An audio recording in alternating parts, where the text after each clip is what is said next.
My mom told me not to talk to strangers on the internet, but I'm glad I didn't listen. We are the Certified Noonas, your sisters in the love of Asian entertainment. Hi, I'm Amanda. I'm Jessie. I'm Natalia. And I'm Sky.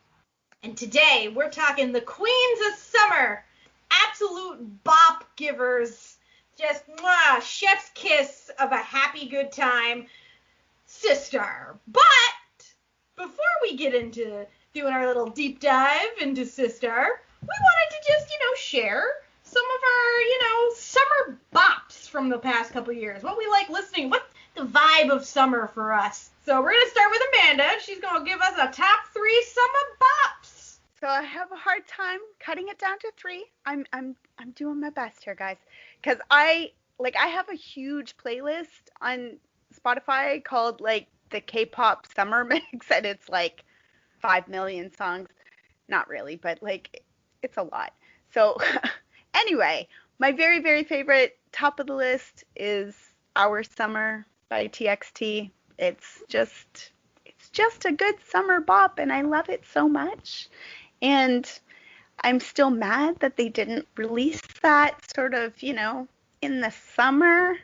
But, whatever. If you haven't listened to it, you should. Somebody was on the internet, on Twitter the other day, talking about how TXT has no bops. And then it was like, what? Are you kidding me? And she's like, I've never even heard that song. I was mad. Anyway, Our Summer. I like it. It's a good summer song. I'm going to go with Vibe by One Team. I love that song. It just, again, it's a good vibe. It's a good summertime. For me, a summertime song is put the top down on the convertible that I do not own and, drive along the beach, blaring the music loud. And that's a good one for that. And then I'm going to go with Cocktail by Icon as my number 3 because it's just a good song. It's a chill. It gives me a real, evening party by the pool vibe. Nice. And I dig that. So, yeah. Cool. That's it. That's my 3. So I have an actual playlist that I started. It's called If Social Distancing Was a Thing We Had to Do. And it's a summer playlist, but it's all kind of fairly new stuff. So I'm just going to pick 3 random ones from that because they're all pretty good. I'm also the same, my summer, vibes tend to be what you would be riding in the car with. That's just what, is reminiscent to me of, my summers and how I spent them. So the first one I'm going to pick is Searle and Jay Park's Don't Say No. It's a good song. It's fun. Second one is Low Hanging Fruit's Ride Aboard. That one's probably the perfect one for kind of the car trip surfer type thing. It's got that vibe. I'm from Florida, so of course that's my vibe. And then I think I'm going to go with Kyung Jae Hwan's A Remote Star and Satellite. All they're pretty much all indie stuff, but they're good songs to kind of keep in your car, maybe at night when you're driving along the beach and warm out and there's a little bit of a breeze. Nice. Very, very nice. For me, okay, so my summer vibe is very cheerful, super poppy, sunshiny nonsense. Love it. The cheesier, the better, the boppier, the better. So, my top 3, as of right now, would start with Wave by ATEEZ. Chef's kiss. Obviously, it's a summer bop, literally written to be a summer bop. After that, we got Millions by Winner. I don't know what it is about that song, but I could listen to it, on repeat and be totally fine. And then finally, one of my favorite songs, Dance the Night Away by Twice, which is so summer. Just, chef's kiss.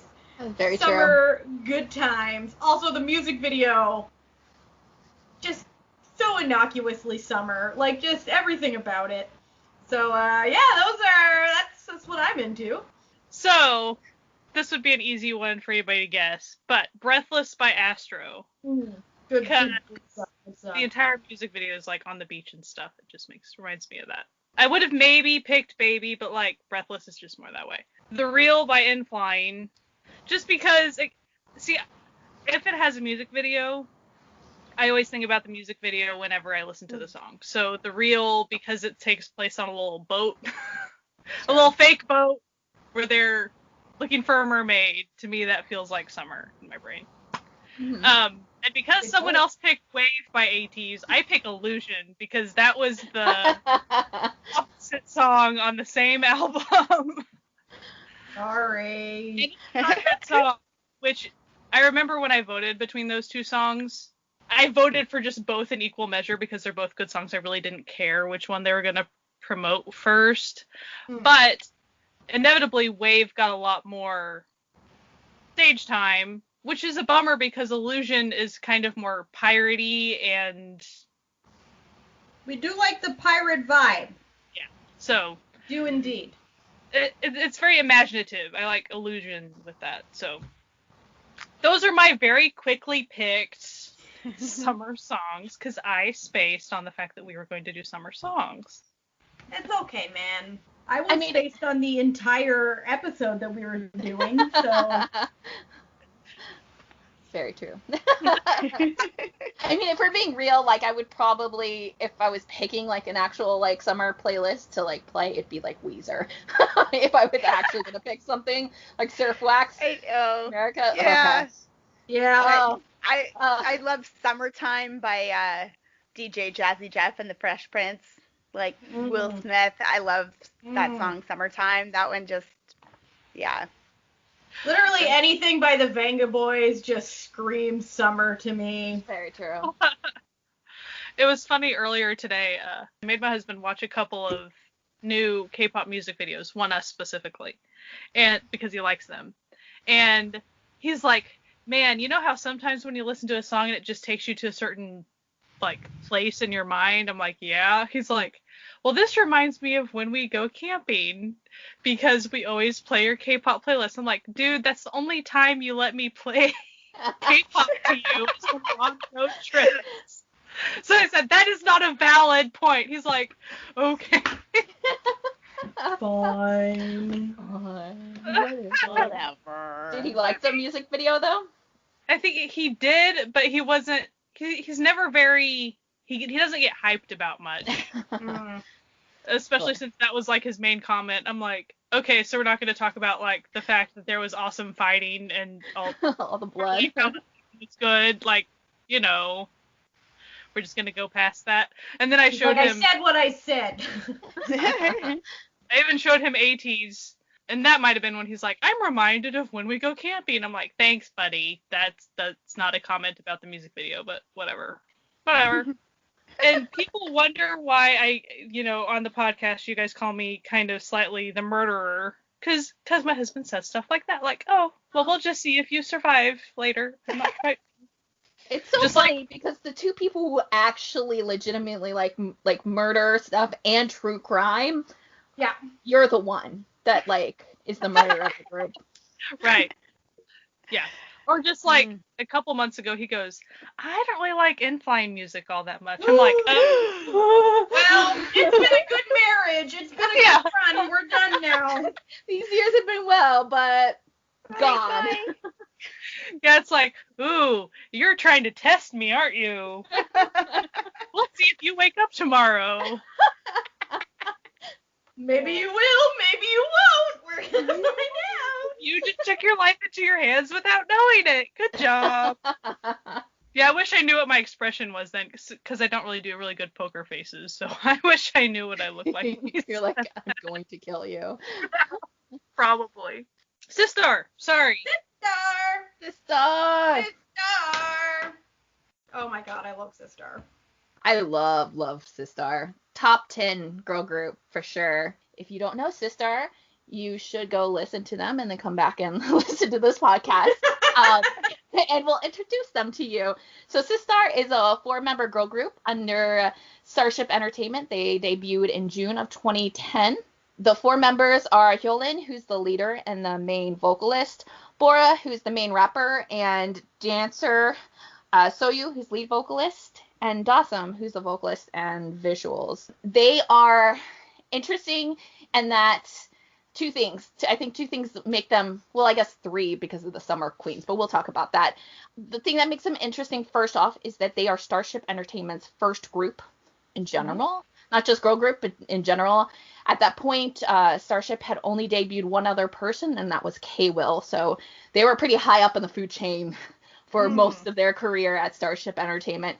The second thing that like is a little bit different about Sistar is that they had a pact within the members that if anyone wanted to leave the group, that they would not continue on as like a less version of themselves. It would always, Sistar would always be the four members.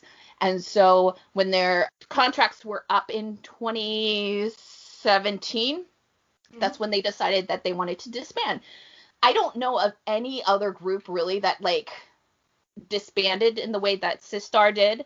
I think a lot of other groups disbanded in like that they had to because they kind of were falling in popularity, especially like at Starship too.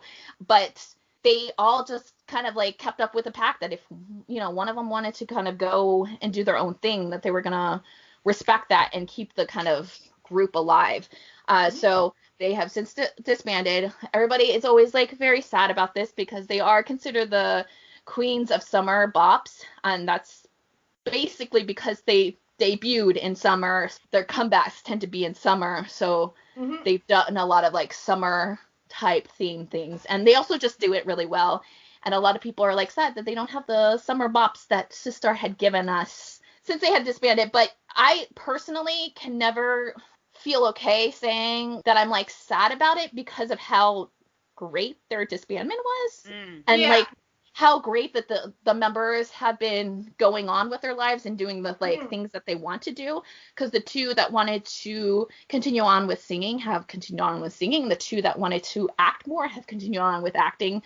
So I just think it's like a really nice disbandment and nice kind of like story, especially for girl groups, which I find is not the issue. That's not usually the case. Yeah, no. It's usually like, you know, bad like 21 or, you know, it's they stop in popularity. Or like FX when they like fade out. And, you know. Or there's like, you know, some sort of nasty conflict or something like with the company or between members or something. So it's nice that like, That's a little bit of a brief like synopsis of kind of like the rundown of their kind of backstory. So I'm gonna like kind of go into like their music style and some of their dancing style, because there's some things that kind of changed within the group, especially towards the end of their career, that changed their sound.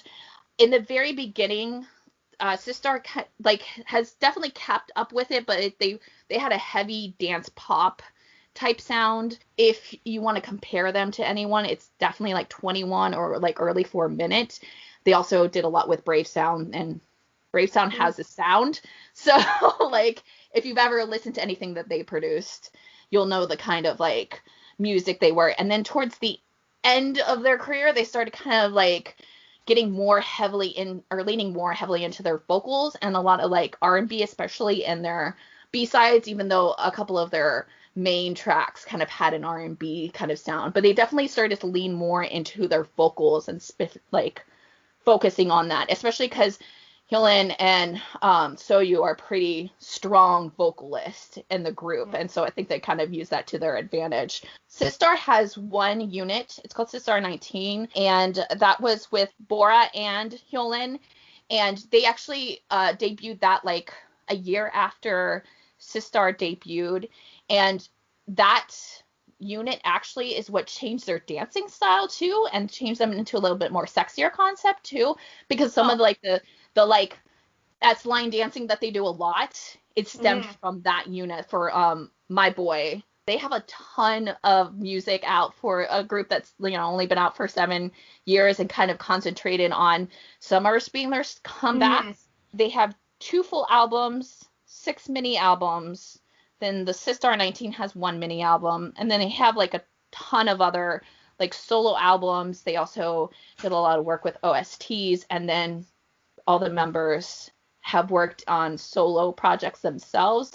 Specifically, Soyu and Hyolyn are the 2 that actually debuted as soloists, and they have a backlog of a lot of their music, especially with Starship. When they disbanded, all but one person stayed with Starship, and that's Soyu. So right now, Soyu is the only one at Starship, and she's still doing music. She actually just had a comeback like a couple weeks ago with Gotta Go. Hyolyn just had her come back, and I don't remember the song title off the top of my head. What is it? Say My Name. She just literally today that we're recording. I was about to say, is it like now that it dropped pretty much? Yeah, like this morning it dropped. So she had it, and Hyolyn actually started her own production company, so she does all of her like producing and stuff by herself. And then Dawson is in Was It Love currently. Yep. She was also in He's Psychometric. For Was It Love, she's pretty much the second female lead. And He's Psychometric, she's the pairing that everyone loved with the kid from King Monarch. And then Bora was just in Dr. Romantic 2. I don't know what her actual role was in that, but she was also in God's Quiz Reboot, the 5th season one. She plays a character. That's all I'm gonna say. A character. Well, I don't want to spoil things, but like it's definitely in it enough that you see her in almost every episode. So they're all still doing stuff. A little bit of like a backtrack on some of the things because I forgot to mention this. I think it's interesting how some of the girls came to Starship because they were destined to be idols no matter what. Talked about this a lot. Or not a lot, but like some in the EXID episode. Hyolyn was supposed to be in a group with Hani from EXID and a couple of other people that are well known. I don't remember which groups they are off the top of my head, but that group never panned out. So she left JYP, auditioned at Starship, and got into Starship. And Soyu was literally in the like last final rounds of however they do things at Cube, where they do like rounds of like elimination or rounds of presenting of stuff. She was in the last final rounds to be in 4 minutes. So she was primed for 4-minute debut. The like very last round, I guess she messed up over one of the other members and the other member got in to 4 minutes, then she did. So that's why she left Cube, then went to Starship. And they basically like debuted around the same time. Like they're on stages together too, which I think is kind of fun when you're like, oh, those two like spent a lot of their years together and now they're in 2 different groups. Mm-hmm. But that's kind of a quick backstory about Sistar. I mean, there's like a lot of other stuff that like, especially if you're like super into the fandom, you would know more about. Their name is based on like a phrase. It's like that they're sisters that were born to be stars or going to be stars, and so that's how Sistar came to be. I think what makes them a little bit different too in terms of kind of like mass appeal outside of K-pop is that they were kind of more forward in the styles that they were choosing. Like especially with Hyolyn, like actually preferred to tan, and that's not something that's like obviously a thing in Korea. And the way that they kind of carried themselves too, they're kind of like a group that doesn't care about like everything, and they'll also just kind of like mess with males that get in their way essentially because their songs are very poppy and fun. They've got a sexy vibe to them, but they're definitely like don't care. Hyolyn and Soyu are pretty like strong personalities that just kind of like overtake everyone, and I think it's due to the fact that they pretty much early on got pretty popular. Like they never really had like a time in their entire existence that they weren't on the top. Like they pretty much from their first single were like winning awards. Do we want to talk about a little bit more about their music and some of the like music that you guys liked or? Yes. I'm going to be honest. Like I like pretty much everything that they put out because as I said, your girl likes a poppy good time. Yeah. And that's kind of their, their thing. I think that I was introduced to them with the music video Shake It, which was that the one that had Wonho and yeah, that's Wonho. Yeah. They were little actors in it. I know, they're so cute. Yeah. And I heard that and I was like, oh, we's doing this, okay, like, so that was it for me. That was, and I just, and then I play Touch Your Body all the time. Actually, so I was just listening to Sistar, like just in preparation for this episode, and to show how much I do listen to Sistar, my husband, who knows very little, just base minimum about Sistar, comes in after about 3 hours of me listening to just Sistar on repeat and goes, "Hey, have you just been listening to Sistar for like several hours?" And I was like, "I might have been." So like, they have a distinction of sound that he knew that everything I was listening to was Sistar, and just they definitely totally enjoying it. They changed up their sound, but you can tell that it's Sistar. And especially, and I think that like it kind of backtracks to like how much of a success they have and continue on because they just kept up with their fans. People liked what they put out, and then they just kept up with it. Yeah, I just think they're great. I think for me, so I really didn't have that much exposure to them because when I was trying to learn through K-pop stuff, I just didn't run into them all that much. I did run into Touch My Body probably pretty early on, but I went through a lot of picky phases during my K-pop journey. Like back in the day, I didn't even like EXO. It's been a journey, so. Oh, that's okay. So the fact that Touch My Body didn't exactly draw me in isn't really indicative of anything now necessarily. It just, at the time, that's the way it was. But I've actually seen more of them on the acting side because, like, I'm actively watching Was It Love, so I see Daesam a lot, and then I saw her in He is Psychometric a little bit because I watched some of that show. And so then when I started looking into them, I'm like, yeah, I've seen these actresses like a lot. And then when I started looking at their solo stuff, it's like, I've seen all this. Like, I kind of know some things, but I didn't really know just because I actually asked that we did this topic because I wanted us to talk about Sistar since they are the queens of summer bops, because everyone says that. But if you're not initiated into their music, you're like, but why are they the queens of summer bops? Like, how did that come to be? So, I really enjoyed having this excuse to, like, dive into them and learn more about them and watch their variety appearances, which I really enjoyed. I really like how they're like, personalities and stuff. Because, they really don't care, but they're nice about it.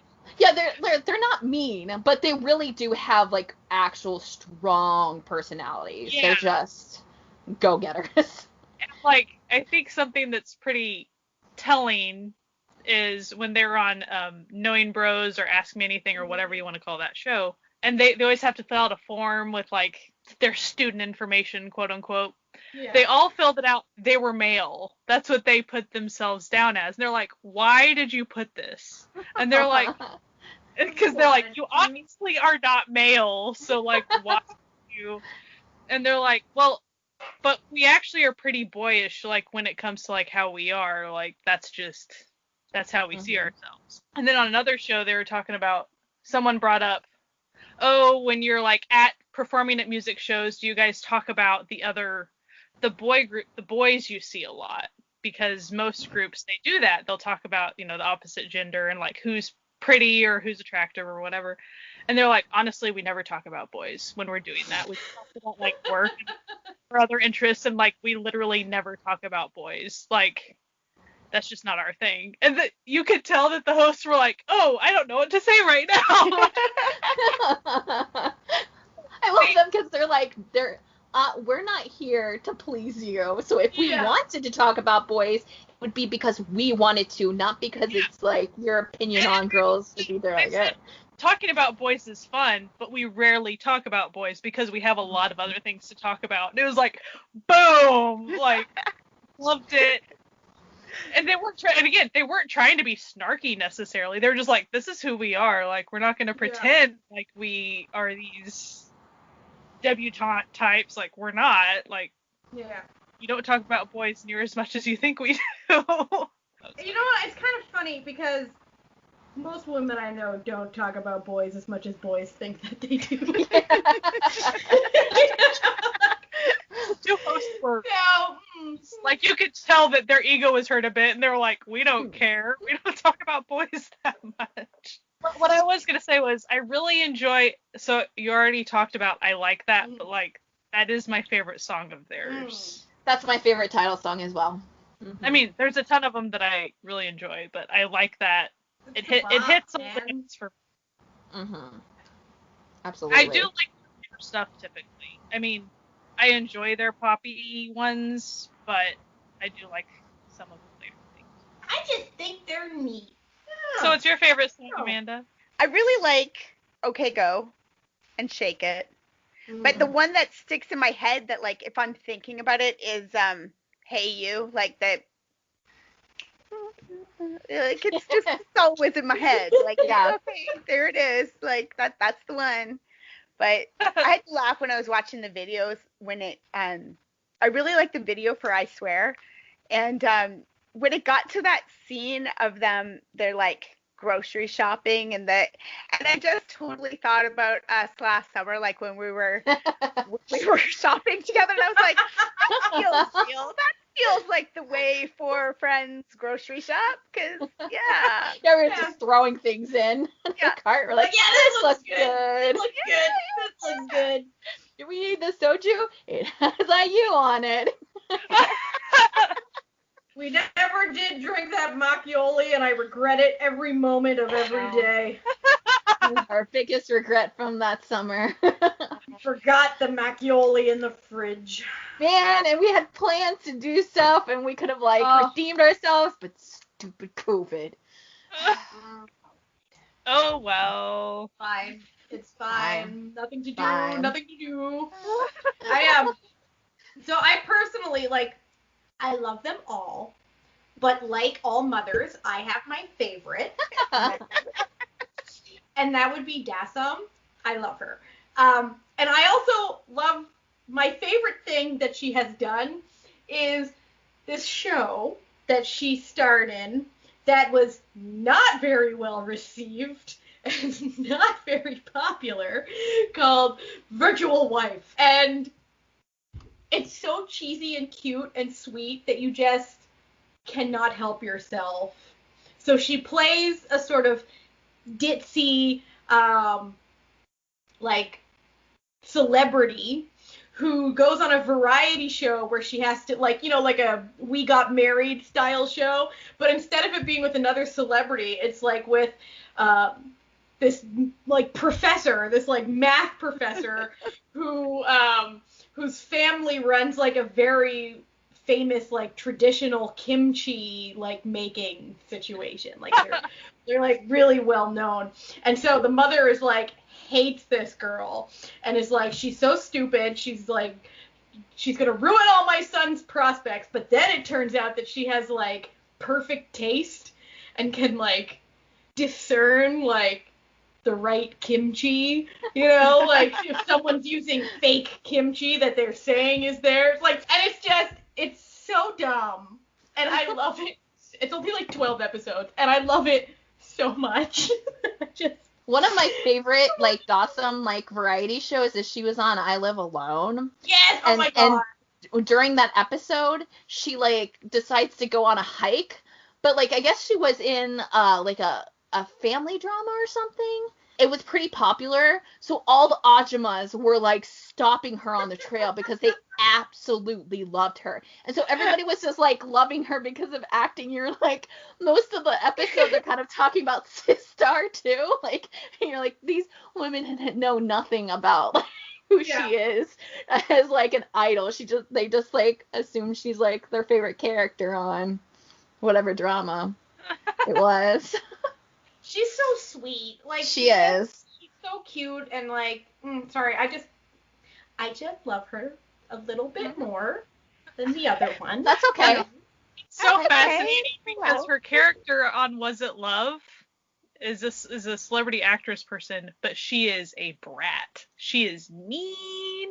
And so it's really funny to see how different it is from, of course, her personality. But it's an exaggerated character as far as how mean she is. Mm-hmm. But I find that it's usually to play a character like that, you have to be nice in real life, because if you're not, you wouldn't know Like, if that's who you actually are, you wouldn't know how to play it because you wouldn't realize that you're a monster, right? Yeah, like an example is the actress. She's the head of like a non-smoking campaign. Well, of course, like she smokes in secret, but she's also a jerk about it to her manager, like giving him heart attacks about like almost revealing to her fans that she's smoking, and he's like, no.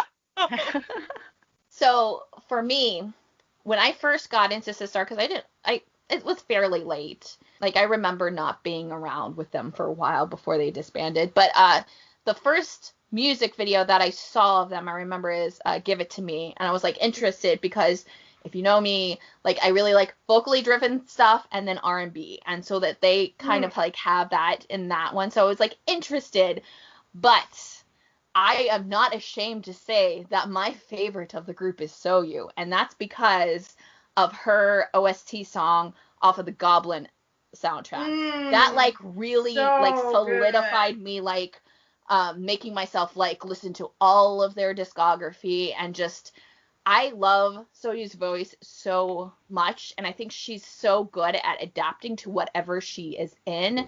Like she can do the Sistar stuff, and then she can do like the thing like Gotta Go is like a little bit different, but then her OST ballads are really great, and then she kind of does kind of like indie kind of coffee house vibes for a lot of her other solos that are like not the main solo comebacks, because she's like pretty consistent on doing stuff, and like doing stuff like the song she did with Oven, Raindrop, is one of my favorite songs of all time. She's so good. They're all really good, but like she's the one who like really made me kind of go, oh, I should like listen to them more. And then I found songs like Crying, which is like really kind of like really heavily into R&B. Some of their B-sides that like that, and like The Way You Make Me Melt and Bad Boy, just those songs are so good. And that's like really what like kind of drove me in. And then also just their personalities. Like Soyu is really fun because she just doesn't care, and she's also very like outgoing, and she's just the type of person that like everyone kind of wants to be around her, but they all feel comfortable with her too. Like she has a YouTube channel that she updates very frequently, and it's like a vlog centered channel, and she just like has anyone and everyone. She's one of those that she does not care if there's like a male in her like like she has like a model best friend, and you're like, most idol girls would not do this, but then there's Soyu. I mean, they all have their charms, don't get me wrong. I really love all of them, but like Soyu just in general, she resonates. I probably just know Hyorin the best because like Sistar was disbanding around the time that I was getting into K-pop, so like I didn't, and at the time I didn't do a lot of like deep diving into older stuff. I just sort of went with whatever was coming across, mostly OSTs and stuff that was coming across at the time. So I was more familiar with Hyorin like before we started, looking into Sistar for this. So I like her. I like her style. I like her music, and she cracks me up. Like when I was watching that, I mentioned it before, watching that video, and she's just like, at the live stream concert she did, and she's like, oh yeah, right, I'm doing music, okay, and it basically like hits play on her phone so that she's got to backtrack, and then she's like sitting at like a bar stool in the kitchen with like, I don't know, could be a mimosa, could be a smoothie, I don't know what she was drinking, but it's like 9:00 in the morning in Korea, and she's like you're lucky I'm here, and she's like singing Dolly, and she's like doing her head, but like that's it, like you're getting upper body choreo and I'm sitting on this stool, and that is, but I love you and thank you for coming to my concert, bye. She just doesn't care. Like there's one episode of Running Man that she was on, and I'm pretty sure she was the only member on it, but they were doing stuff. I think it was the one where like all of the Running Man cast, the males were like behind doors, and they had to like figure out something. I can't remember. I can see the image in my head. I just can't remember what it is. She was having none of it because they were like, obviously, like, because Running Man does that thing. It's like the one thing that I don't like about Running Man, but it's that thing is like, all the males are like, ooh, the female that's not part of our cast. Yeah. And that was, and you know this, and they were all like married, so you know that they don't Yeah. actually mean it. There's Yeah. like episodes of like Running Man that like they did, this is a tangent, but like earlier on where they did kind of like a healing camp type thing, and they all were like saying how sorry they were that they had to do the play up those types of things to Jiho, and they thought that she was actually most amazing like person, and like they didn't really like that they had to, but they were doing it for entertainment thing. It's like a very sweet episode. But this episode, I mean, she was just not having it. She was not gonna have anyone like flirt with her. She was like tearing down it. Oh, I think it's the one. Maybe it's the one she's on, because she does one with Shonu. He's on because she does a lot of like, they all do a lot of stuff with Monster X, because all of them actually were part of the rounds. They were, you know, had input in who in Monster X was going to be Monster X during their X-ray, or not X-ray, but their, you know, show, their survival show. Yeah, and also they're one of the top artists at Starship, so of course, like, be around. But yeah, she just does not care at all. And then she also has a lot of cats too, and she's very funny with those cats. I just think they're great. Who's your favorite, Sky? You don't have to have like a favorite. So. I really think it's Daesom, probably, just because I think she's adorable. She's so cute. I kept on wondering when I was watching the Running Man episode when they were on it and Shonu was on it, and they were just doing play up stuff. But a lot of times when they would show up on something, people would be like, "Oh, Bo-Ra is Sistar." Like, was she kind of the face of the group or something? I was curious about that. I don't understand how visuals work in K-pop groups. I've never actually looked to see what the visuals mean, because I always thought it would be the face of the group. Then that meant that they were, you saw them the most in non-leader type roles. But Bora, I think, was the one who got the most reality show stuff, and so that might be why she's considered the face of the group, because she was in that show with Heechul and who else? Hani and I'm blanking on her name, the girl from Kara, a group of them, and they were doing like a kind of like, they would do, it was like a reality, it was a kind of sit down like beauty focused show and that sort of thing. And that I think was pretty popular, like especially like outside of K-pop world too. I feel like that's why she was, but I don't know them enough, especially in that regard, to be like, this is why this person was. Yeah, I was just curious the way even the Running Man, because I understand it was in the context of that was even when they were pleading for partners and stuff, so like I understand that it was being played up at the time, but it just seemed like every once in a while people would mention like, oh, Bo-Ra's like the face. You like, when you think of Sistar, you think of Bo-Ra. I'm like, that's interesting. I kind of wondered why that was, but I mean, they're all great. I appreciate how they act together, because I don't feel like any of it was fake. Yeah. And they didn't necessarily always play up like, oh, we love each other 24/7. Like, they would talk about like conflicts and give each other space. It was obvious that like Daesom likes to stay at home and the others usually didn't at the time. Like, they would go off and do their own stuff, and they would talk about it. Yeah, and it's really a testament, especially now, because they all still, like, hang out with each other from time to time. Like, they go out to eat together. All of them have done the Gotta Go dance challenge with Soyu. They all still are kind of active on each other's Instagrams, and, like, or, like, they'll bring up if one of the other people are in something. I think that's just, they had a really good working relationship and understood. And I think that also like kind of ties to their disbandment pack was part of a really good working relationship and understanding, hey, if someone wants to not do it, it's gonna show. You're gonna understand that someone's not into this.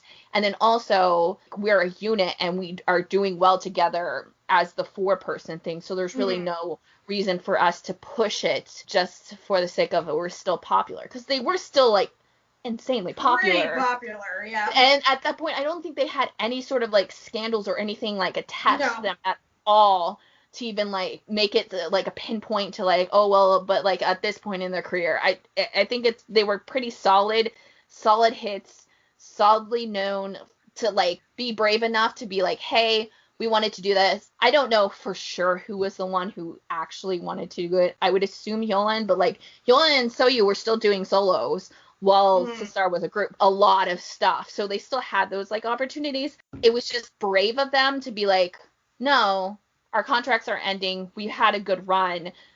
Let's just like focus on what we want to do now and like kind of leave with this really good, like good vibes, popularity and like good vibes and good timing on leaving. You're not leaving because someone left and you're trying to like make a 3-person group, or you're not leaving because there's a scandal. You're not leaving because things are happening in the company. It was just I think it's a really beautiful thing to like understand that about your group members, especially when they're just put together into a group. It's not like they were like, oh, I know, like Kyolan's like, I know Soyu, let's like make a group together, because it's not how that K-pop works. It's not like they were like a garage band that I think that's a really good thing too. And I think they also probably, got out when they needed to get out too. Right. Do we think that, like, even though everybody talks about them being summer like queens and like missing their summer bops, do you think that like now they would still be producing the hits with the competition now? Yeah, competition is different 4 than years later, Yeah. It's sometimes smart to go out on top, right? Yeah. Like, it almost stings a little bit more so because of how a lot of the similarly aged girl groups and other agencies, how they disbanded or stopped being active or all these things. Because there's such a lack of that age of girl group still being around, that's why it's a little bit more sad, though. Like, it's good that they ended when they wanted to, and definitely, like, awesome. But especially since there were so many girl groups that pretty much got killed over various not great reasons, or agencies just being crappy to girl groups when they get too old, quote unquote.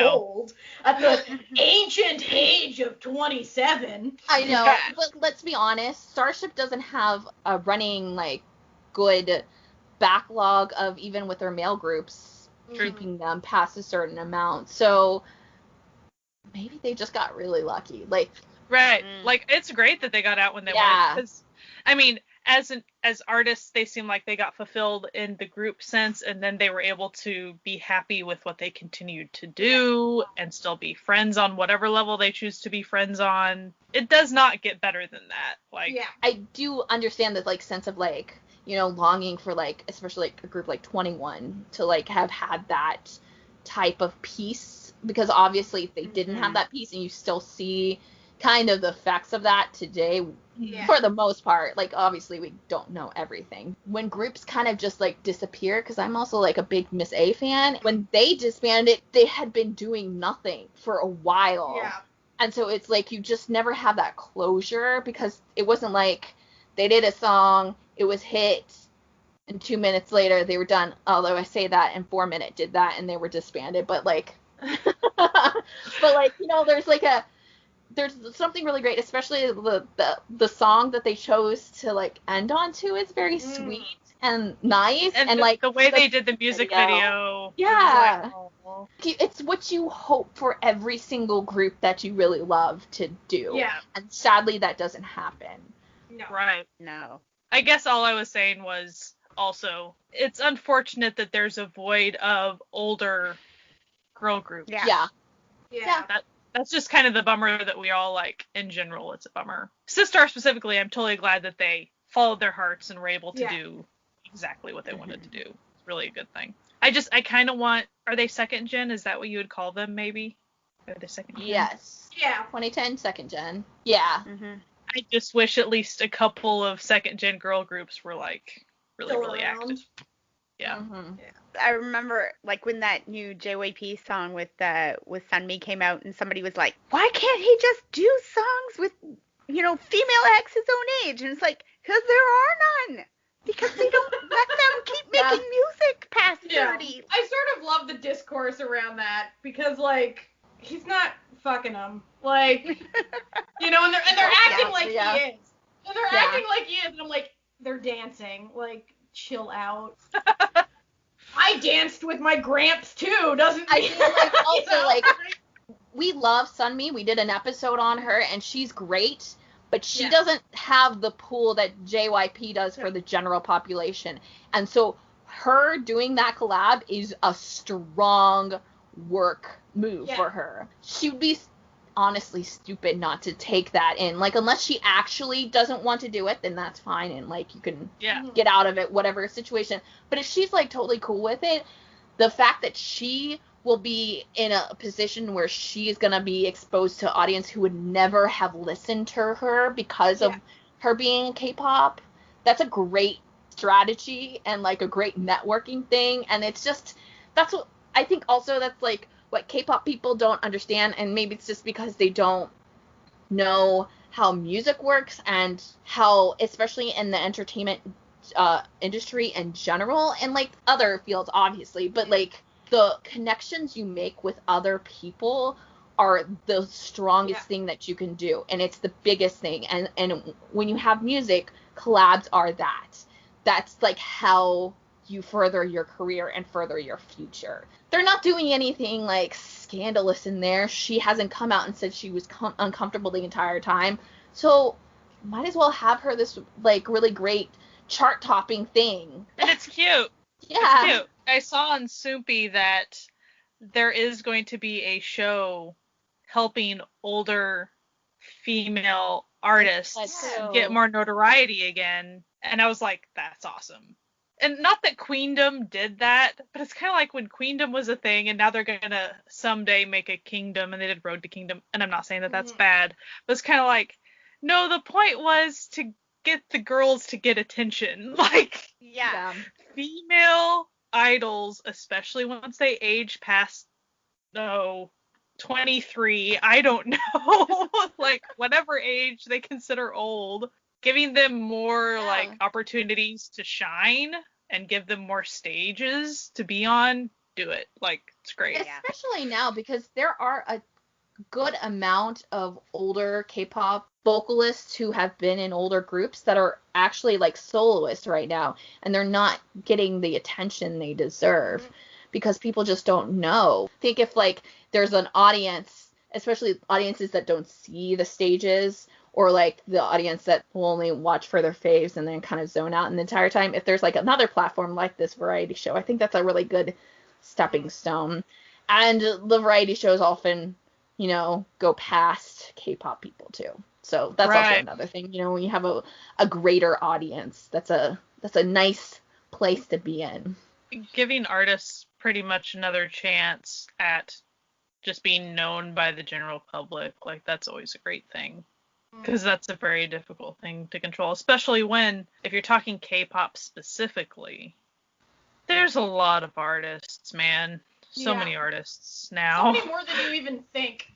Yeah. Right. I obviously do not know the answers to this, but the interaction between K-pop and the Korean general public that just listens to music at all, there is a huge gap with that sometimes. Mm-hmm. And it's hard to explain that since, like, we don't live there and we're not Korean. But, you know, there can be a popular K-pop group as far as internationally or even kind of Korea-based, like they have a lot of Korean fans within their fandom. But, like, the general public still might not really have any clue who they are, which is kind of weird for us to think of internationally. But, like, that's the way K-pop just is over there. Yeah. So it's hard. But, you know, it's hard to grasp that sometimes. When I think about, like, Western pop, it's the same for me with Western pop here. Like, there are those songs that you know because you hear them when you go grocery shopping or you're in the restaurant or whatever, and it's playing, but I have no idea who the group is or the singer or whatever, because that's not my focus. That's not what I'm in. If you played me that song, I'd be like, oh yeah, that song. If you said, do you know the song by so-and-so? I'd be like, no. Who's so-and-so? Like, I don't know, right? And then they'd play the song, and you'd be like, oh, yeah, I know that song, right? And I'm sure K-pop is sort of similar. There's songs that, some songs get radio play and some don't, and some that, you know, grandma recognizes because she hears it at the supermarket or whatever, but she has no idea who sings it. And, like, we tend to focus on such a, I don't know, we're so narrowly focused as international fans on a specific subset of Korea that it seems weird to us, but. Right. Yeah. Sorry I went there. But No, that's the it's thing. fine. No. Never apologize for interesting, scintillating conversation. Yeah. Well, and we always have to admit, like, we can only compare it, like Amanda was saying, we can only compare it to, like, the way we interact with Western pop. Yeah. Because we obviously don't live in Korea, so we really don't know how it works. Yeah, we don't live in Korea. Also, like, we all have limited time to research and dive into this stuff because it's obviously it takes time to, you know, do all this thing and listen to the music. Too. There's a lot of Yeah, you can't just listen to a song and immediately know exactly what they're saying. Like the group that isn't fluent in Korean, you know. So there's added stuff, but yeah. Hey, there's a pandemic on, and it's a good time to learn things, so you never know. Yeah, definitely. But yeah, go check out Sistar. If you probably have heard of them before, and you might love them already, go re-listen to them. But if you haven't checked them out, go check them out. You won't get your heart broken as far as, they disbanded, but they're all happy. There's no reason to be sad about it. Like, there's no bitterness. And their songs are still good. Is a great way to just enjoy the fact that they're great female artists, that two of them continue to sing and, like, keep supporting them, and it's awesome. Be there for them. It's good times, man. It really is. I love them. I definitely, if you haven't actually given them a shot past their titles, just do it. I don't think you'll be disappointed. Like they have a good amount. Everybody, really. Mm-hmm. I mean, even if you just talk about kind of their more R&B side of things, there's even a good spectrum of that. Like, even just that, or even if you prefer the dance pop, they still have a spectrum of that. So, like, they cover a lot of the bases. And they're adorable, and they're funny. Yeah, if you see them in a variety show, watch. It's nice to see female artists. They seem like they're themselves most of the time, and that's always a good, like, I don't feel like they're acting most of the time. I mean, they have to be within the idol box. And they even say that. They'll be like, well, I'm an idol, so I can only do XYZ. Like, they're very aware of what they were saying at the time. But, I don't know. They seemed genuine. Oh, and listen to their new stuff. So Soyu, she has Gotta Go. And Hyolyn, she has her... Say my name. Say my name. Before we exit here, we're just going to talk about the stuff that's coming up that we're, like, excited about. Personally, I got 2 that I'm real pumped about. Suju D&E is going to have a comeback coming. Yeah, I'm excited too. Yeah. Also, our sweet boy, our sweet baby, first solo album, Wonho. His single that he released, like, puts me in my freaking feels. That's one, my God. Don't watch if you want to, not, like, want to cry. It's so it's good, so good. And, like, the song, so another little fun Natalia and husband tale. So we're, moving, as we're in the middle of moving across the country, and so we have, like, no furniture here anymore. So basically all that's in the bedroom is a mattress on the floor with, like, no lamps or anything. So I was just lying on the mattress with the lights off, and I was just listening to the song, and I had put it on a playlist of just sad K-pop songs. So Matthew was in his office, like, reading the newspaper, because he still has an office chair, because he's working until Friday.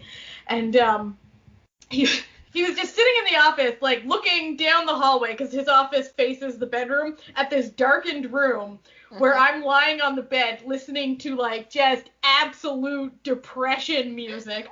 And he comes in and he's like, hey, honey, like, is everything okay?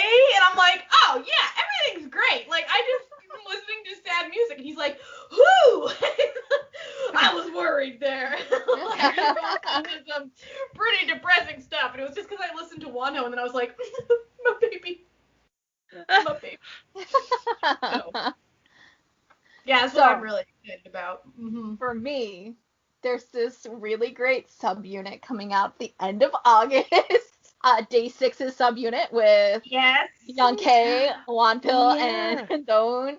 I am super excited for it. I've already pre-ordered the album. I think based on the teasers, it's very piratey. It's like there's a lot going on. They keep on like hinting towards things. 2 of the songs are with the Denimals, which is their like stuffed animals. Little And characters.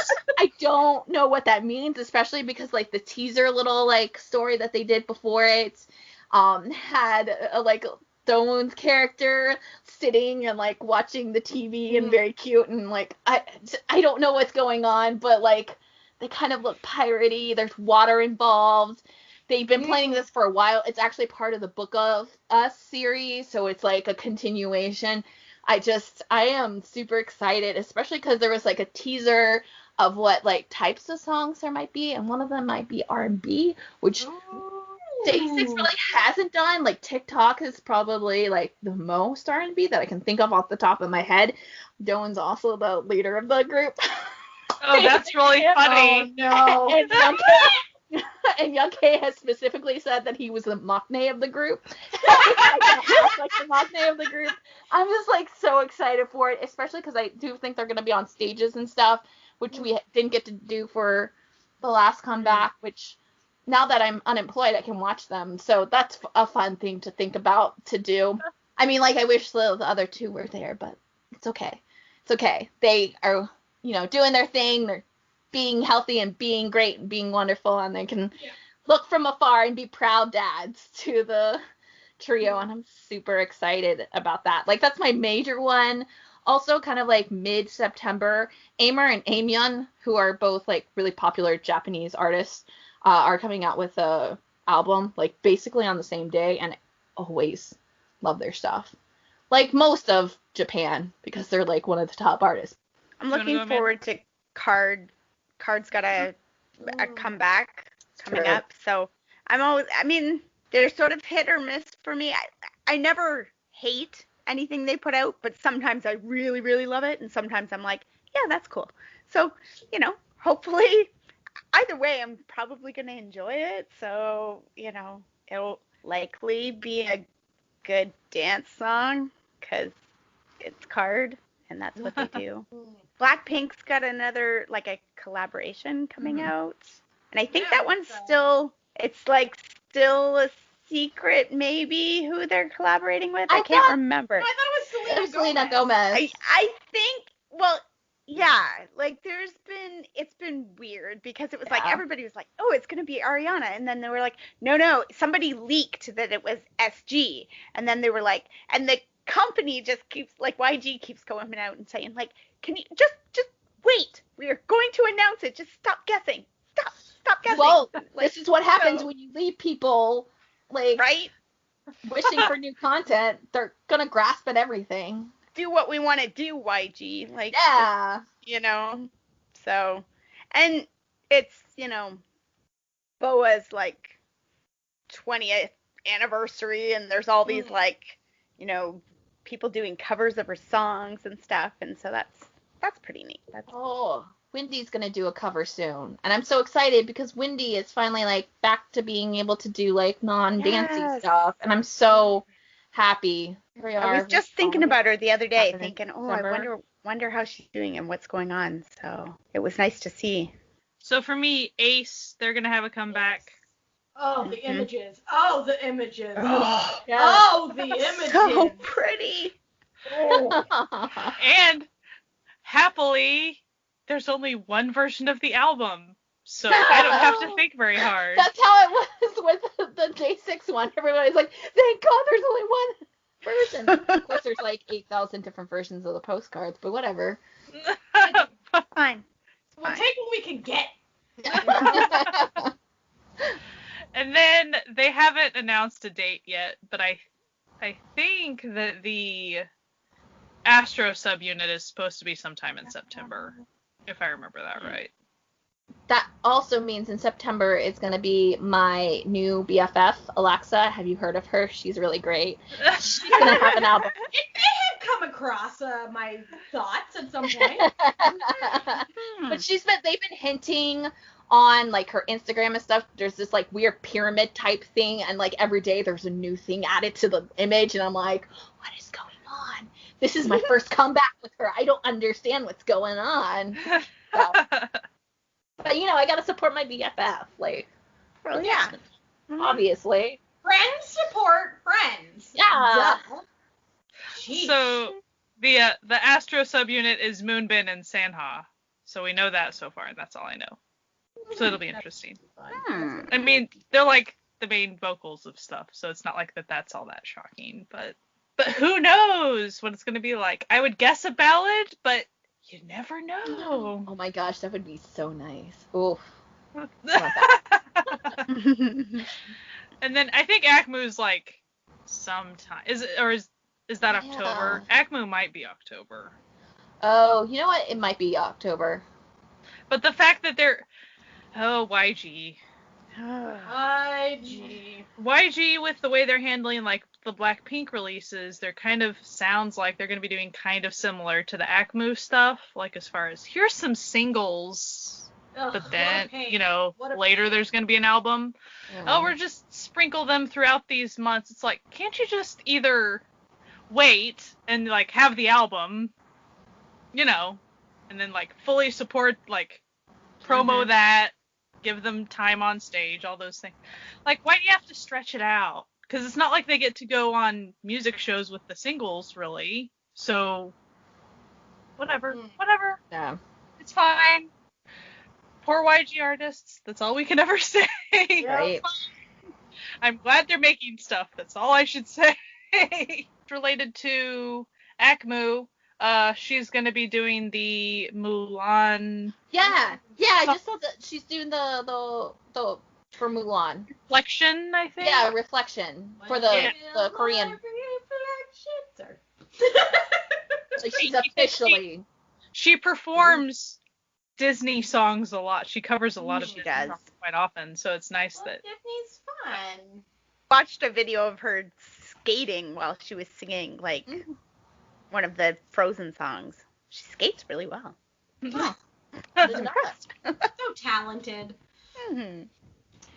Another notable that might be a thing for everyone on this podcast is Super M is coming out with her first album. Yes. Came out with their fandom name, and it sucks. I didn't know that. I didn't know that either. Oh, yes. The official fandom name is the Super M Supporters. Oh, God. Right? The most boring thing ever. Yeah, my gosh. Everyone was like, I'd rather be the Spermies. We like the Spermies. We were fine with that. And they also came out with the most collapsed friggin' design for their t-shirt that just... So bad. Someone got paid for that, guys. Oh no. Say that. Okay, I gotta mention this just because it's hilarious. In Flying, they dropped a cover today or yesterday, and the font that whoever chose for the very beginning of the cover, the title, they used papyrus font, guys. Oh my gosh. Guys! I used to follow, No. this is like a side note, but I used to follow this guy on YouTube, and like every time he would go, because he did vlogs and stuff, every time he would go out and like see in the world papyrus being used, he'd be like, he'd zoom in on it and be like, papyrus, and so then everybody started like sending him like images of when they see papyrus out in the world. Every time I see bad fonts like out in the world, I'm a bit of a fontophile. So every time I see bad fonts out in the world, I'm just like, no. See, I don't even know that much about fonts other than when it's wrong, it just feels wrong. And Yeah. usually feels very wrong. Fucking font. Oy vey. Also in girl group news, CLC is coming back with the thing on next month, which I enjoy CLC. So Yeah. I'm excited. And I'm sure there'll be a lot more. Like, we're not going through the entire calendar right now because No. It's not the end of the... I feel like announcements are being a little bit shorter these days. Because no one knows what the world is doing, because it might end tomorrow. That's kind of how we're all living, it feels like. Yeah, and I know for a fact that by the time we upload this episode, like 14 people will have like announced their comebacks and when.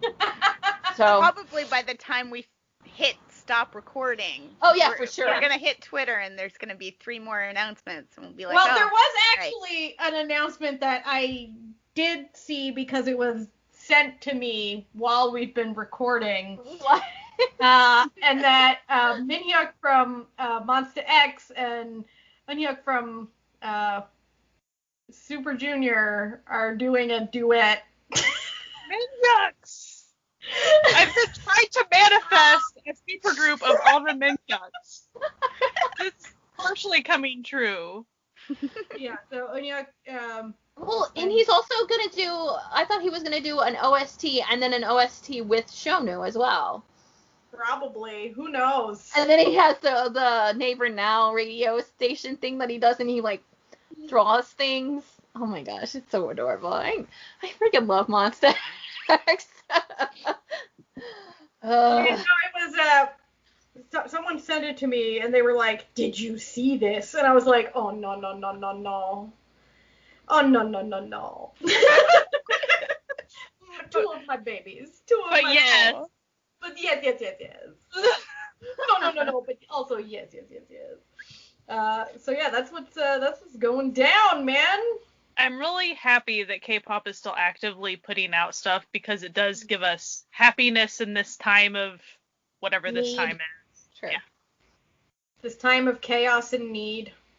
Anyway, this has been another episode of the Certified Noonas, your sisters in the love of Asian entertainment. You can listen to us wherever you're listening to us now. But if you want to mix it up, we are on Spotify, Apple iTunes, Google Podcasts, Stitcher, Podbean, YouTube, and of course, all of our episodes can be found on our website, certifiednoonas.com, with other things there as well.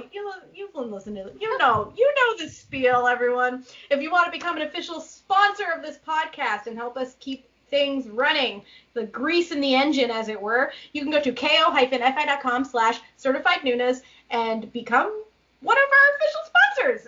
We put the extra stuff that gets cut out of the episodes, little things here and there as a nice thank you.